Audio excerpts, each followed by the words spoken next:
Sweet. We will be recording the session, and yeah, if there's any sensitive information that, for whatever reason, please just be aware that it is going to be recorded. But yeah, without further ado, today we have Emma Parnell, Head of Design at Design for Joy, and we've got a session on working in service design. Emma, please. Hi, hello everybody. Thank you for having me. It's nice to see you all. So just I forgot, silly me. The way this session's going to flow in itself is I've got a bunch of questions if anyone is wondering, and yeah, we'll just be going through them as more like a Q&A style, as opposed to some of the others that we've done in the past. The first question that I've got for Emma is, yeah, what's your background? Can you briefly overview what service design is and how it's significant in the world of today's business? Yes, so my background is in graphic design actually. So I've been a designer of some sort for about 15 years, but I originally trained as a graphic designer. So did a degree in graphic design at Northumbria University quite a few years ago now. I won't say how many, will age me.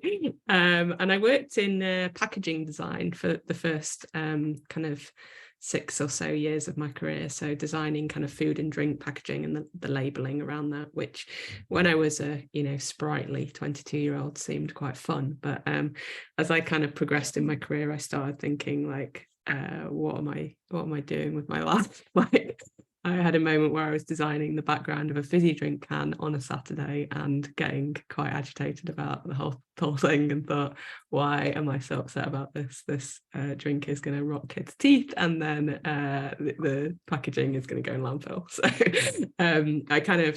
I knew I wanted to move away from packaging, but I didn't really know what to. So I basically sidestepped my way to service design over a number of years, kind of moved into brand, which I'd kind of got some experience in anyway through my degree and the work I'd done so far. And then I moved into strategy. I always really liked the kind of thinking behind design more than the making it look pretty side of design.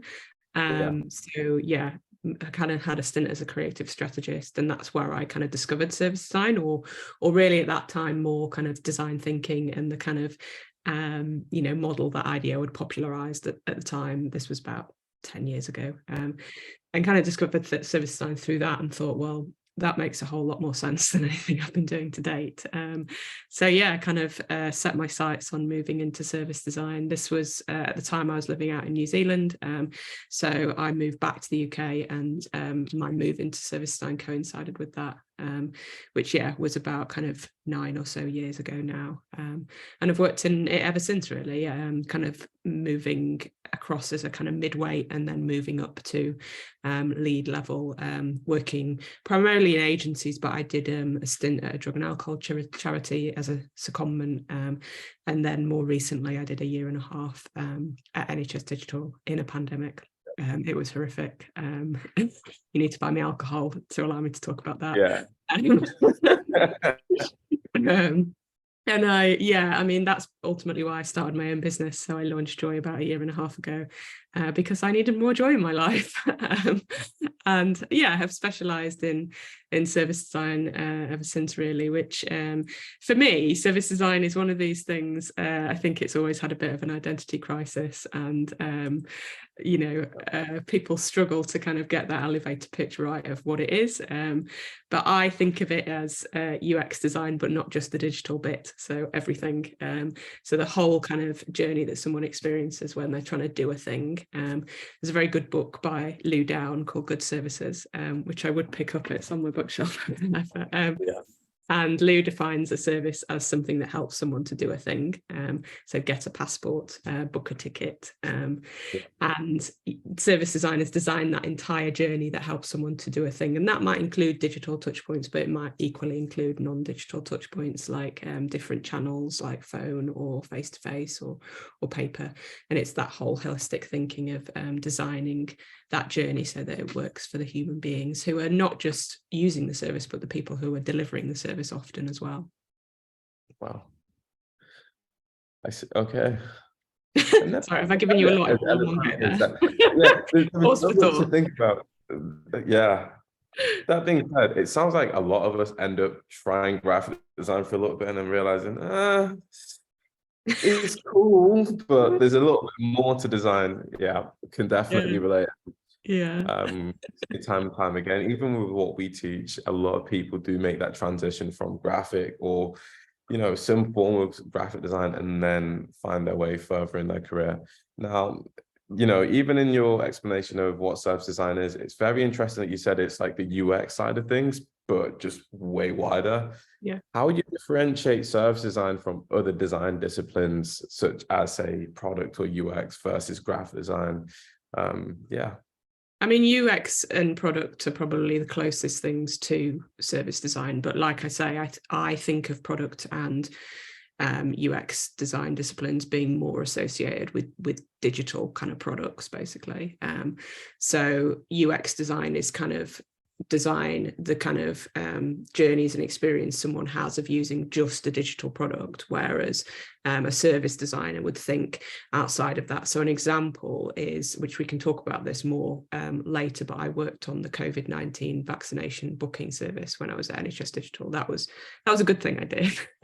Yeah. And that was a product in a sense, because it was a digital service as part of the NHS website that you went on, you digitally like booked an appointment. But booking an appointment for a vaccination is one part of an entire service. So the whole service was getting a vaccination. The thing someone wanted to do was get a jab in their arm and be immune to COVID. Yeah. But booking that appointment was one bit of that journey. So as a service designer, we would think about how does that booking bit on that product fit into the entire thing that someone is trying to do. And you start thinking about the actual vaccination centres and where they go. And with something like the NHS, it becomes quite interesting because of the data flows between, or not, as the case may be, the different parts of an end-to-end service. Wow, that is vast. It's, Now, yes, that's a very good word to describe service design. It's vast. yeah, I'm thinking even in terms of the personas, there are so many different types of personas to design for different use cases that you can imagine. Yeah, I mean, it depends what system Level. you're working in. The NHS is as vast as you can get, and that was part of why I couldn't cope, because as a service designer, it just explodes your brain thinking at that scale. Like it's fairly insane. Oh, mate, I can only imagine. Just a quick one on that. In terms of service design, so you know how you mentioned with like product or UX, you can kind of think about it from digital products. Usually it's easy to tell which companies are practicing this, these disciplines. With service design, as someone who isn't very aware of the real world application outside of, say, government design, is there a way for people like myself to try and understand, like, pinpoint which companies are practicing service design and differentiate that from just digital products? I mean, it's getting more and more traction now. I mean, as you've alluded to, government kind of led the way. So it's certainly a big part of kind of design within many government departments as well as GDS. It's definitely got a fair bit of traction in local government now as well. And health, as I said, has its problems, but it's kind of growing there.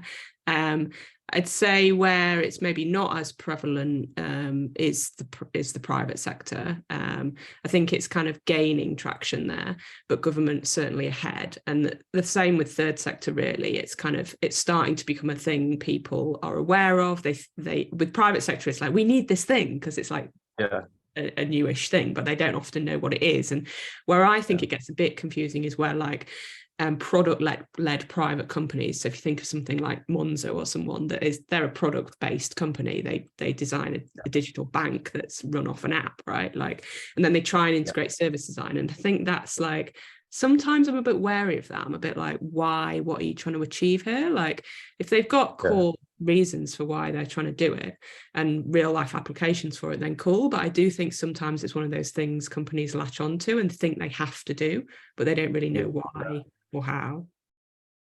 FOMO. I can only imagine it's FOMO. Oh yeah, I'm sure, yeah. That does make a lot more sense. Now, question on just projects in that respect. Are you able to discuss any key projects that you've worked on, or key projects that you've worked on and the impact that they've had on businesses or customers?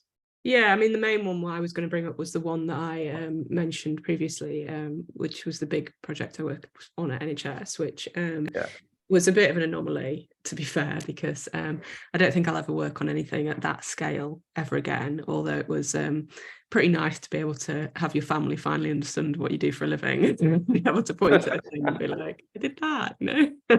Which I'm sure some people on this call can relate to, but yeah, that was pretty insane, because that was designing a service from scratch, which I have to say in 10 years, I haven't done much of. You don't get many opportunities to design brand new services. A couple that stick in my mind are that one, and I also designed a kind of in-house retail catering service from scratch once for an Irish retailer. That it was almost like if Tesco decided to offer an in-home catering service, which is an odd thought, but apparently in Ireland that is like the done thing. They were all up for it. So that was a really fun project where we got a blank sheet of paper. We got to actually do the strategic work of undertaking user research to inform even the kind of like the proposition of the service within the market, and kind of what the menu, kind of shape of the menu might be, right up to designing the kind of end-to-end experience of someone going into a store, making an order. We had like their team dress up as delivery drivers and deliver real food in mocked up packaging. One of our designers then ate that food and got food poisoning. So we really lived the prototyping of that. And that was they were hardcore. The woman who ran the customer experience team there. I often find in private sector they call it customer experience, but they're really doing service design, especially in retail. But she really pushed to get that implemented, and they did go to a kind of multi-store trial of about 3 to 4 trials, I think. But I don't know whether it actually. One of the problems with service design is the impact. Like, you don't always know, like, whether things have been implemented, what impact they've had, especially when you're working in an agency. You kind of do a thing and then hand it over and move on to the next gig, you know. Wow. But yeah, that was one that I remember. But I was going to talk about the COVID one, which again was designing a service from the ground up, but in a way I hope to never experience again. I think there was a meeting quite early on with lots of senior people that basically said, you've got 9 weeks to get this service live.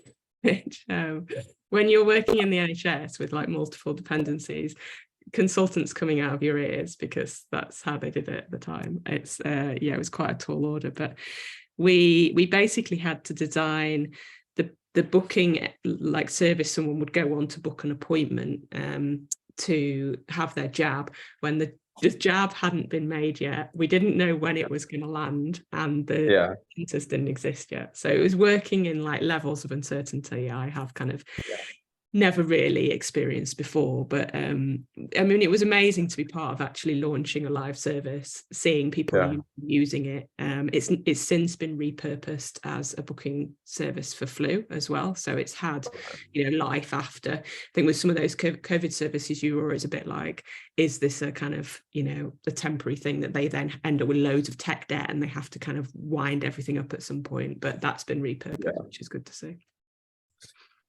Well, that is very positive. I mean, if you were ever going into job interviews, at least you'd be able to answer the question, how do you deal with ambiguity? Excellently. It's very bizarre because people now know me for that. Like, I get people asking me to do talks on in healthcare conferences, and I'm like, you do realize I worked there for like 1.5 years? Like, I've somehow made a name for myself as this like healthcare designer because I worked on this really high profile thing, which is cool. But then I often don't really feel like a health expert. Like, I've got to go to the Excel for some like health trade show in a few weeks, and I'm like, oh my God. Is that the one in London? Yeah. Yeah. Man, you know what? I can only imagine what that's like. You know, as a designer, would you say that you've spent most of your career pretty much in the shadows, and then that thing just propelled you now into the forefront? Yeah, it's been funny actually. I mean, it's kind of been good for me because I'm now running my own business, and Yeah. I have to be more visible. I have to do marketing to get Yeah. work, basically. So it was well timed in a way that I kind of, made a bit of a name for myself off that kind of stuff. I actually did some work around making sure it was inclusive for people of any sex or gender, which is a whole different talk, but I've done that talk quite a lot now, like 20 times or something. I'm doing it to the Canadian government tonight. So it's this thing people have latched onto and know me for. And I kind of am getting more comfortable doing it. But yeah, it certainly wasn't my kind of natural state. Yeah.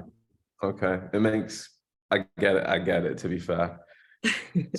There's one thing that you mentioned in terms of it's hard to try and track the outcome of your design. Yeah. Now, there's a lack of experience or knowledge on the subject in myself. So I'd love to ask this. I don't know if anyone else is thinking about this, but like in products, in like product or UX, a lot of the times you might be designing for, new customer acquisition, retention. You might be designing for even to try and get, just new customers and improve revenue for a company.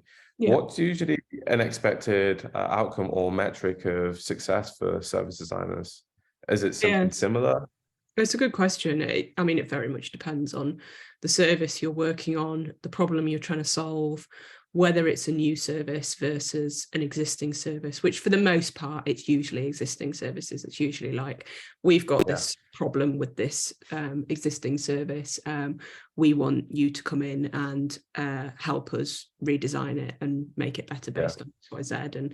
And if you take kind of a project I did recently through Joy for they're part of the Health Foundation, who are quite a big charity, but they're a small team within that run a community for health and care professionals who work around improvement. And their kind of impact that they wanted to have was to grow their community. They're something like 4,000 members, and they have a kind of an aim to get to 10,000 by X date. And one of the parts of their service that they felt kind of needed some work was their joining journey, so actually joining the community.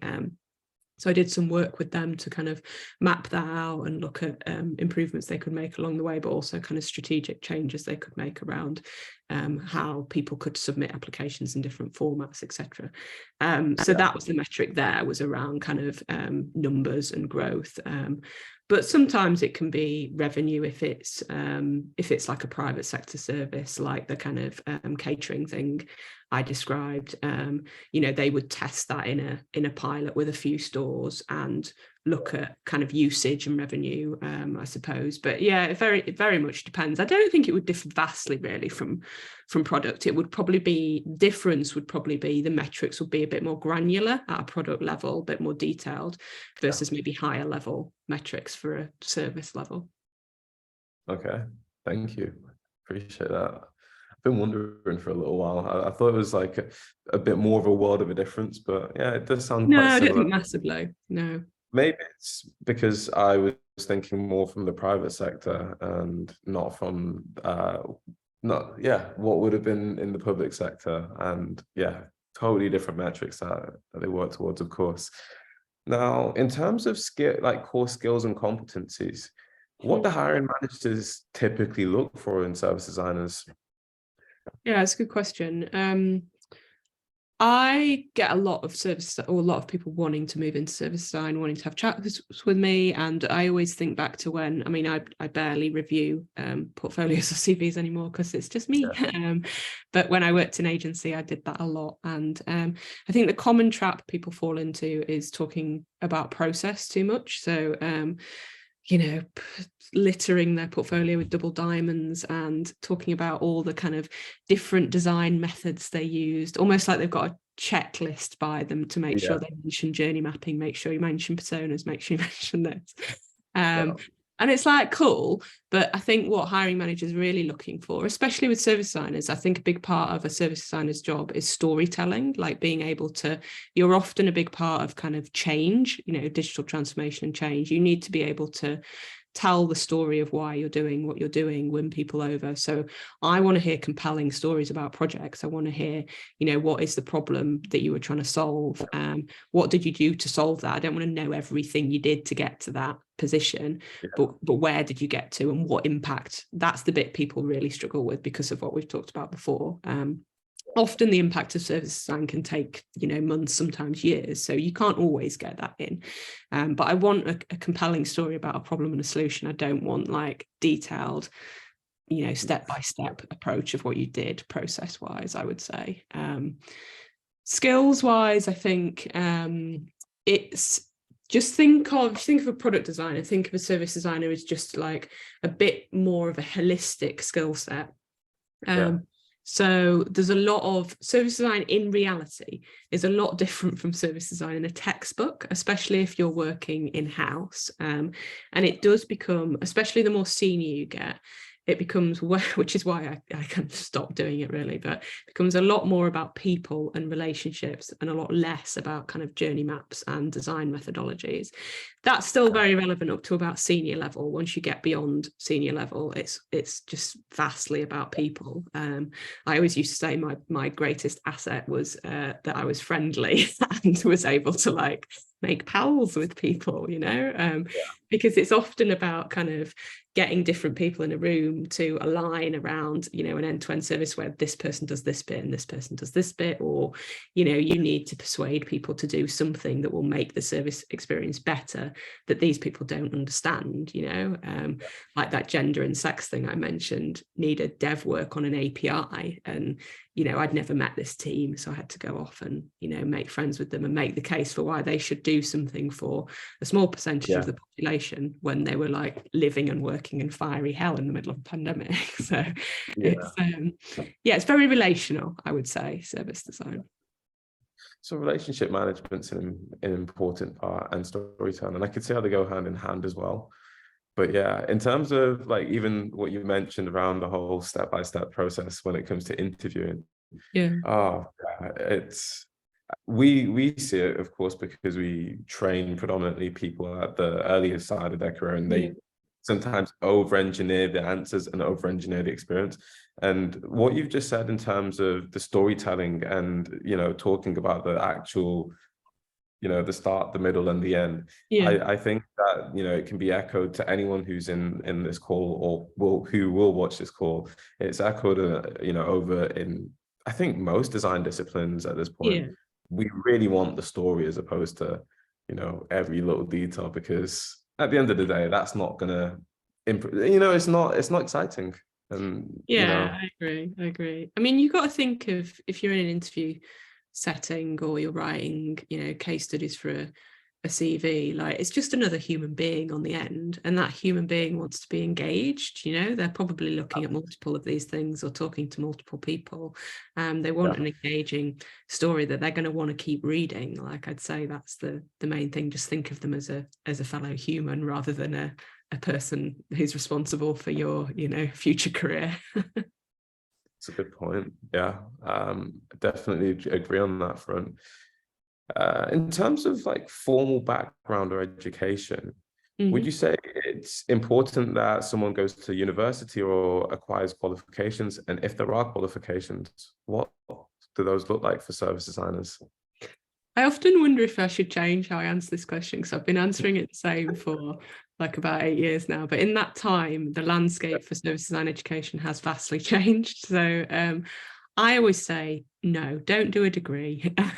Just get out there and do the doing. But the problem is, it's now got a lot more competitive, and there are so many people wanting to get into service design. So there are courses and there's everything from short courses to master's degrees out there now.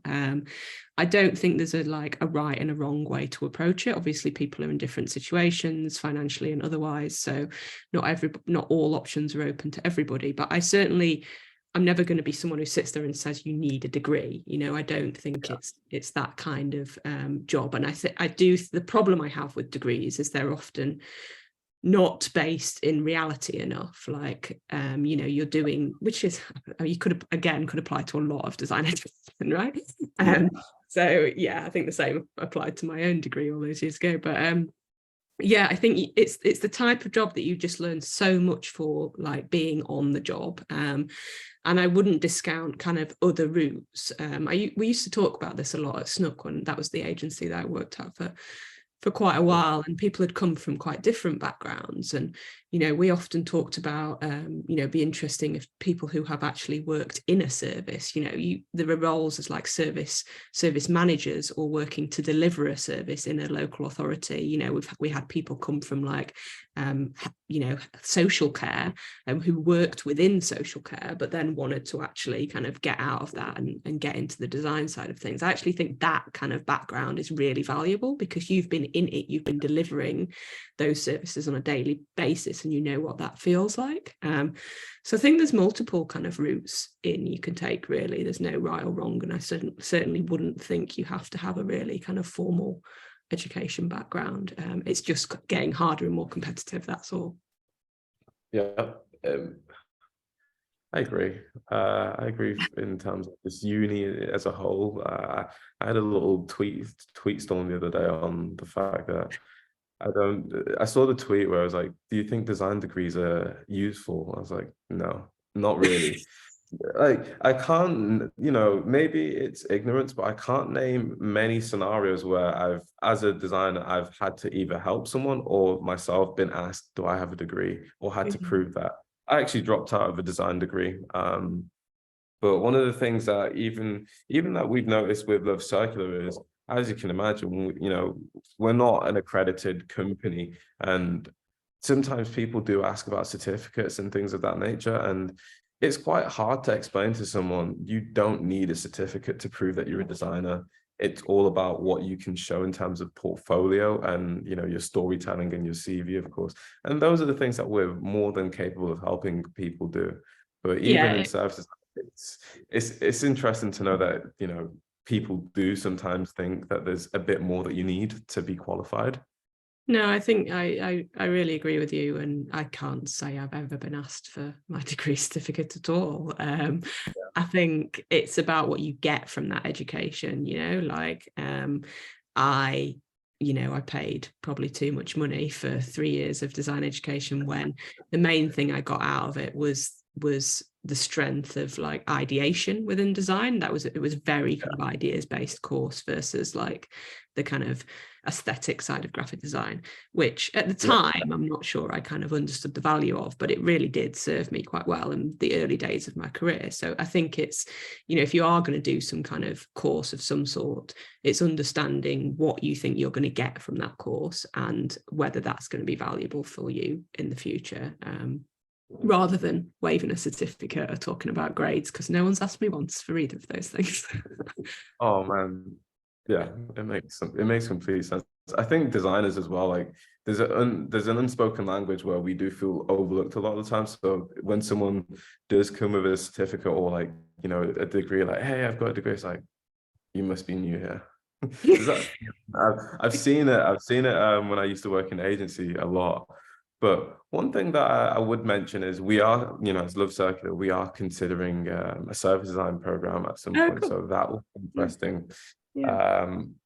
One thing I'd love to know is, it seems like service design is a great thing for midweight and above, but is there such thing as a junior service design role? Oh, don't get me started on that. I've had a LinkedIn post brewing in me for about a week about junior level roles in service design. They are not very available. They should be way more available. I think agencies especially are starting to wake up to it.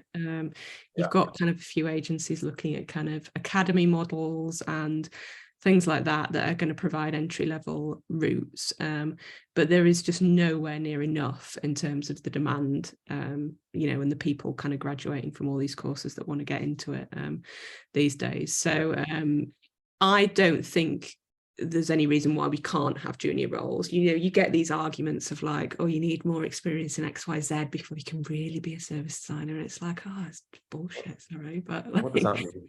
It's just excuses. I think often, companies see the overheads attached to training people, and they can't be asked, frankly. So I think, yeah, organizations need to pick up their game in that space. And I will try and publish my LinkedIn rant in an eloquent way over the next week or so, because yeah, we need to do something about it as an industry, I think. Good to know. I will definitely be looking forward to reading that. Honestly. You can comment on it. We can have a public rant about it. I'll be there. I'll definitely be there.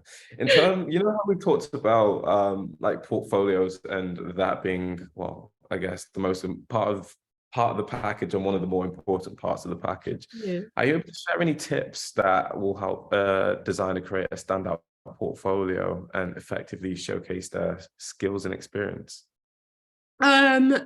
Portfolios. So, I mean, the main thing to keep in mind is what I said before about kind of how you tell the stories of your projects. I think about, not going into that minutiae detail of everything you did, and thinking of it as a story that you're telling in a compelling and engaging way, focusing on the kind of problem that you were solving, what you did to solve that, and what impact it had.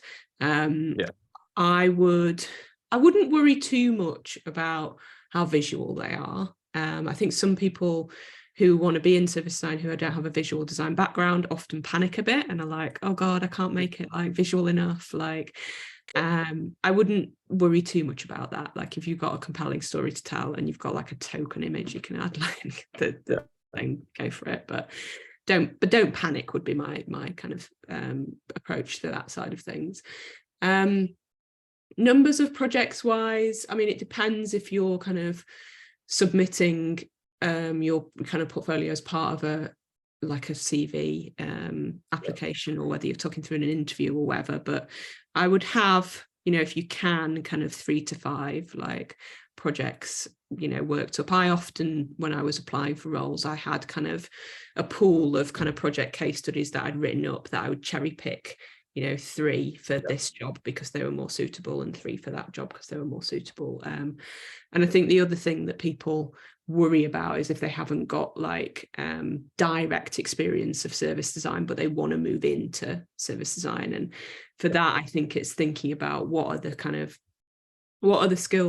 transferable skills you have, and kind of massaging the projects that you do have to make them sound more like service design projects. So I had to do that myself when I moved from creative strategy into service design. And we'd used a few of the kind of loosely related tools and methods of service design in our brand strategy work.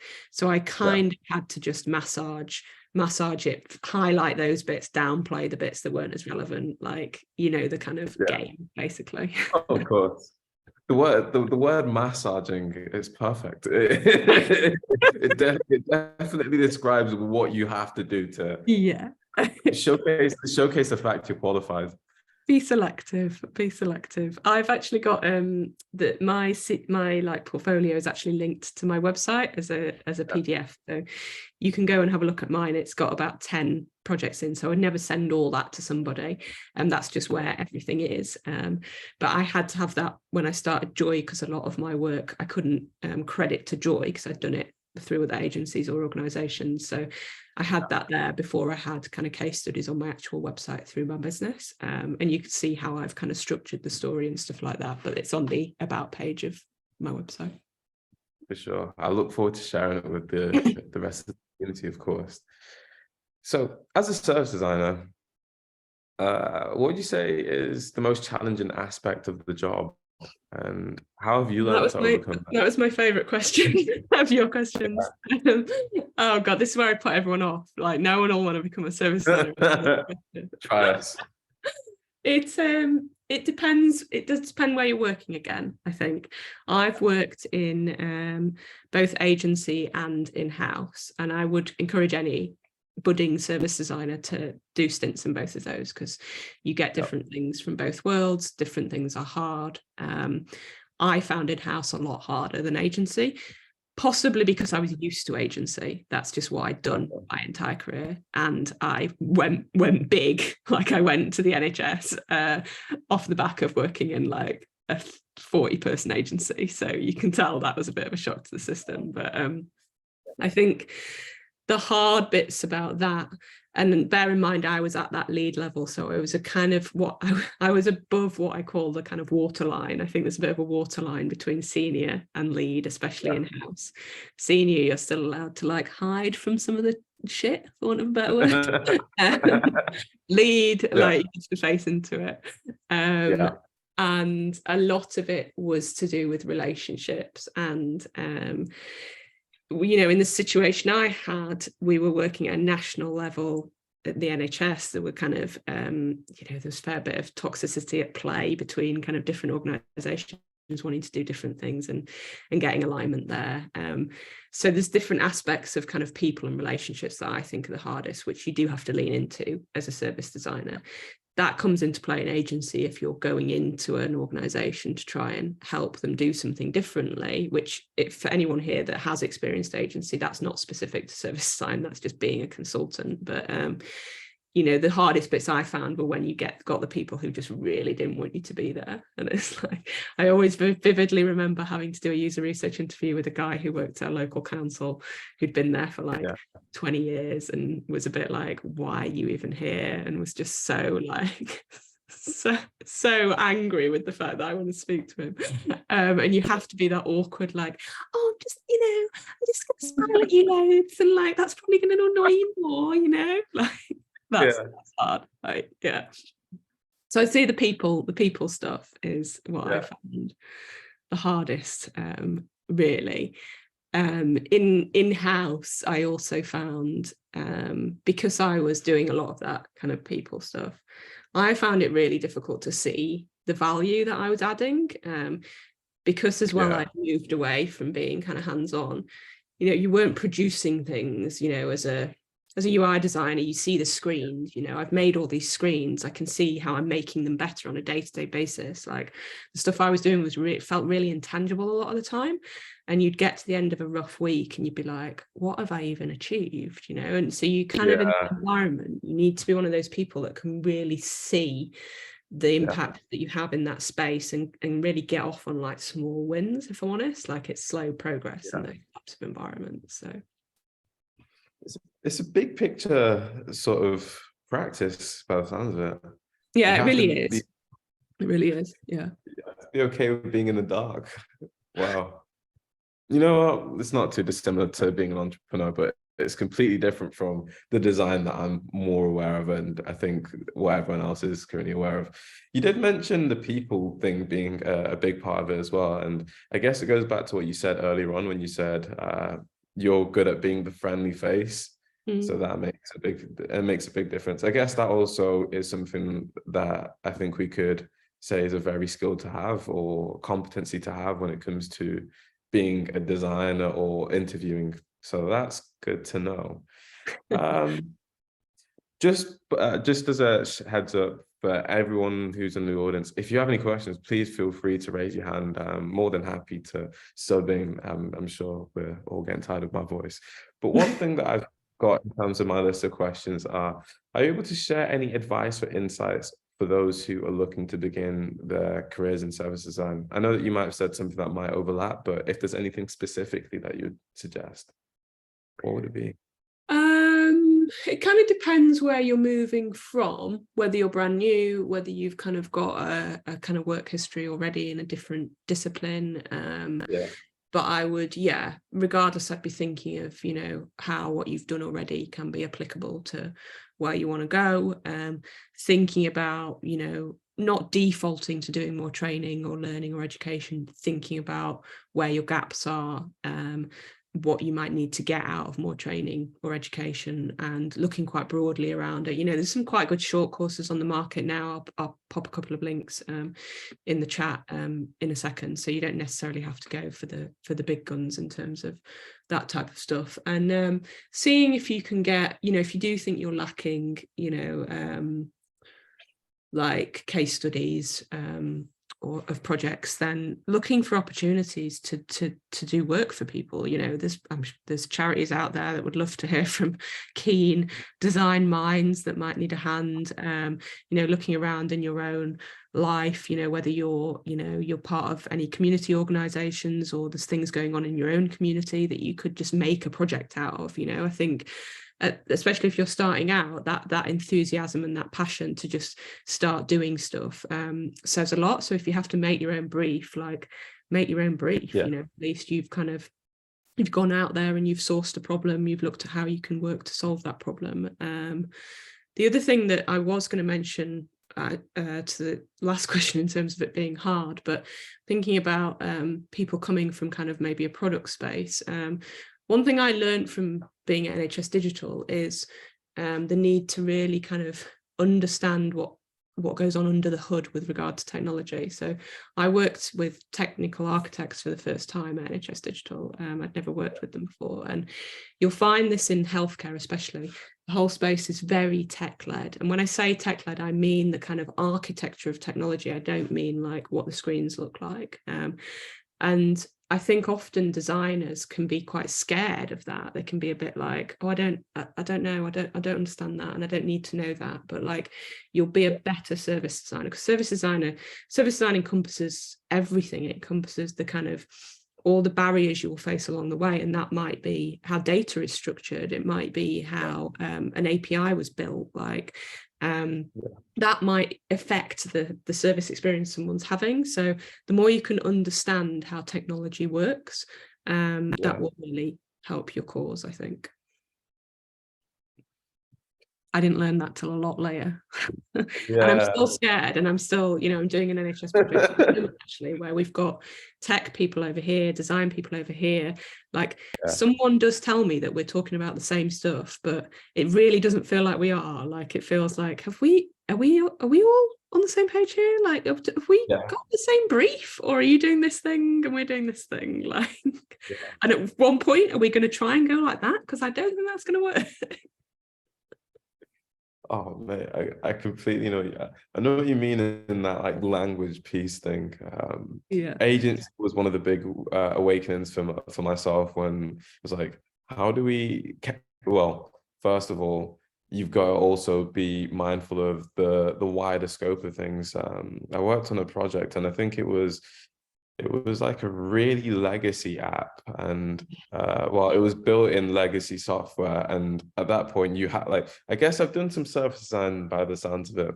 I've had to learn how the developers did their job to be able to create things that will make sense for different devices. Also, like, we've got people who are using really old Androids, and we also have people that are using the latest Androids. You've got to factor these things in to create a service, of course. And if you like legacy tech, I'd really recommend a career in the NHS. I've heard the technical debt over there is crazy at the moment. It's eye-watering. That's a positive spin. I like it. I do like it. Just out of curiosity, does anybody have any other questions? Because I have one or two more questions that I can ask Emma. And I know that everyone's been silent. I don't like this. Do I pronounce it Faizan? Yeah, it's Fizan, but yeah, it doesn't matter. I don't mind. Thank you for correcting. No worries. Yeah, thank you so much, Emma. It's been really insightful. I've got two questions really. So the first is, whenever the question in regards to portfolios is asked, it's the mention of being able to express your story and your journey into why you've done what you've done. Now, whenever I hear the phrase storytelling, I don't know, a part of me gets a bit overwhelmed. Now, in regards to storytelling, what would be your sort of go-to? Like, I was skimming through your portfolio. You've really, like, you've condensed it down, like you were saying, you've massaged it down into like literally 1 or 2 pages. How did you go about doing that? What did you do when you were, like, what steps did you take when you were deciding what information to put on? That's a good question. For project case studies, you mean? Yeah. I always try and lead with impact, if I can. I don't always have it. So introduce like what the service is, and what the impact your work had first, because that grabs attention. You know, if I can say, I worked on the COVID-19 vaccination booking service, which has now been used X thousand amount of times with a satisfaction rate of 8.5 or whatever, that grabs someone's attention straight away, and they think, oh, that's quite good. I'll read on, you know. So I'd say try and lead with that, and then I guess think of it as, like, storytelling is an overused word, isn't it? So I do apologize for that, but think of it as, I think it's helpful to think of it as telling a story rather than describing a project. So if you're trying to kind of, and I liked how Zaya mentioned that, like, a beginning, middle and end. So like, where did you start? The middle is the least important bit, I would say. Like, where did you start? What was the problem that you were trying to solve? Like, a bit about how you approach that. That's the middle bit. That's not as important. The most important bit is like where you got to. And that links back to the impact that you started with, I suppose. I'm not entirely sure whether I've done that in my CV, so judge for yourself, but Yeah. feel free to rip off whatever approach I did 2 years ago and can't remember clearly. No worries. No, thank you for that. And the second question that I had is, you said that you were in New Zealand. Were you doing service design in New Zealand, or were you doing graphic design, and then when you moved here, that's when you started service design? Yeah, I wasn't service designing in New Zealand. I was masquerading a little bit as a brand strategist, doing bits and bobs of it. Like I said, that's where my CV massaging then came in. But I was there for 4 years. I moved over. I'd had one job in London for 3 years, and then it was in the recession. My best friend was living in Dubai at the time, and I was like, oh, living overseas looks fun. And so, yeah, I moved there as a packaging designer. I had 2 jobs there, and I left as a creative strategist. But I think what I was blessed with there was that the hierarchy in New Zealand is a lot flatter. There's more sheep than people, you know. And one day I just asked this agency whether I could be a strategist rather than a designer, and they were like, sure. I mean, obviously, I must have proved my worth in some way, shape or form up to that point, but they basically let me make that transition, and that allowed me to, I guess, get just enough experience of the kind of thinking side of design and some of the applicable tools and methods of service design. It was more design thinking at that point, applied in a brand context. And then I discovered service design and thought, that makes sense. And I really made a concerted effort to move into that when I moved back, basically. Oh, okay. All right. Thank you. Thank you for that. That's okay. No worries. Thank you for your questions, Faizan. Appreciate them. Oh man, I laughed at one of those bits. But even on the point of like the storytelling, one of the things that helped me, there's a video, I forgot, I think it's Simon Sinek. It's a video on start with why, and you know, there is a start, middle, and end. And like Emma said, the middle's not that important. It's really the outcome and what you actually did, as well as why you did it. If you ever come across this video, I'll share it in the community very shortly. It helps put into context storytelling and what effective storytelling looks like, from, you know, at a granular level as well as at a high level. And it gives you examples of real world examples from companies that many of us have actually seen, and probably been convinced by their amazing storytelling as well. I know that I have one, and I'm a victim because I can see all these Macs around me right now. But hey, effective storytelling works. That's all I could say. They certainly figured out how to tell stories to designers many years ago, didn't they? Oh yeah. Oh man, They hooked us all, hook, line, and sinker for many years. I'm sure. I remember like the in my head, the prerequisite of being a real designer was having a MacBook. I started designing in around 2008, and ever since then I wanted a Mac. And it was like, if you get a MacBook, you're an actual designer. You are qualified for graphic design now. You made it. Yeah. whenever you looked at like YouTube tutorials from like really far back, everyone had a Mac. So it's like, oh, my Windows just doesn't seem the same anymore. The shortcuts aren't the same. And yeah, shout out to Apple. They whatever they did, it was effective. Worked. Quite a quick one. In terms of service design, as I can imagine, there are definitely a lot of misconceptions. What would you say the biggest misconception is? Oh And God, the biggest misconception that we all just play with post-it notes all day long. That's all people think we do. oh, And now the world is remote. We don't do anything anymore. That's a joke. The biggest, yeah, I mean that is a genuine misconception. I don't think there's many misconceptions, but there's probably misunderstandings. okay. Like people kind of, I think, struggle to define it and explain it. I think, like, you know, some of the stuff we talked about at the start, you know, people don't fully understand the kind of difference between, you know, UX design, product design, how these things intersect, what the differences are. So I don't think there's like rampant misconceptions. The post-it note thing is genuine. I'm I was going to say, that is true. to be fair, I thought it was just a like research heavy job for the most part. It can be. It depends if, I mean, a user researcher is a distinct role, right? And while I did actually do both when I started out, because I worked at a very small agency, we were all kind of a bit, you know, there was 12 of us, so we did a bit of everything really, and I would do my own research on projects. But as the company grew and as I got more senior, I really saw the value in kind of making that distinction between the two roles, and for researchers and service designers to work really closely together. And it's a lot better when you do that. But yeah, there's definitely I mean, there's lots of designers love Venn diagrams. There's lots of Venn diagrams between all of our roles, aren't there? So. I've seen most of them at this point. Overwhelming. But yeah, post-it notes. Got it. Yeah. Take it. Emma, where can people find you online? How can people find me online? Let me type my stuff into oh god, put my leg down so I can actually type properly.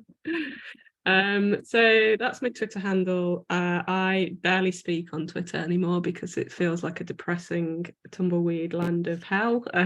But I used to be on Twitter quite a lot, so it makes me quite sad. Weirdly, I'm still getting like lots of follows every day, despite the fact that I'm doing nothing there. So the whole thing is messing with my mind, but let's not get into a debate about Twitter. I am actually becoming more active on LinkedIn now, which freaks me out, but apparently what we do to sell work and get clients. So yeah, I'm a weirdo LinkedIn person, and Fizang kindly put my website address above already, so you can find me there. I think that I am on, Joy's got an Instagram account, but just because I feel like it should have one really. Feel free to follow me on there, but I can't actually remember what the handle is. I think it might be this. I had to do LTD, which sounds weird, but I think that's Insta. Yeah, so that's about where I'm at. Got it. So for anyone who is watching this back and doesn't have access to the chat, the first thing is the website for Joy. It's www.designforjoy.co.uk. Emma's Twitter that she doesn't really use is it word doodles underscore EP. Yeah. Where's the name come from? Oh god, I'm not going to explain that. That's a legacy from many years ago that is just stuck. Okay, it's still here. We'll call it branding debt at this point. Got it. In terms of LinkedIn, it is Emma Parnell, if I pronounced that correctly, with 2 L's at the end. And Instagram for Joy is design_for, as in FOR_joy_LTD for limited. And there we have it. Thank you for joining us today, Emma. It's been a pleasure, and I'm sure everyone else within the community is going to be able to look at this and get a ton of joy, yes, as well as experience and insight into what service design looks like. Thank you. Oh, no worries at all. I'm really happy to be here. I also I offer kind of free 30-minute walk and talks with people who are looking to get into service design. So if you did want to have more of a chat and we're really keen on getting into the industry, then feel free to book one of those. They're on my website under the mentoring services, and it's linked up to a Calendly. I don't offer heaps, but I tend to upload them every month and put new slots in. Oh, brilliant. Please, if anyone does take Emma up, keep me in the loop on the journey, and I'd love to help support in any way that I can and see what we can do to work together. Cool. Nice one. Thanks for having me. Lovely to meet you all. Thank you so All much. good. Take care. Bye-bye. Bye. Have a good one, Emma. Have a good one, everyone else. Take care. See ya. Take Bye. care. Bye.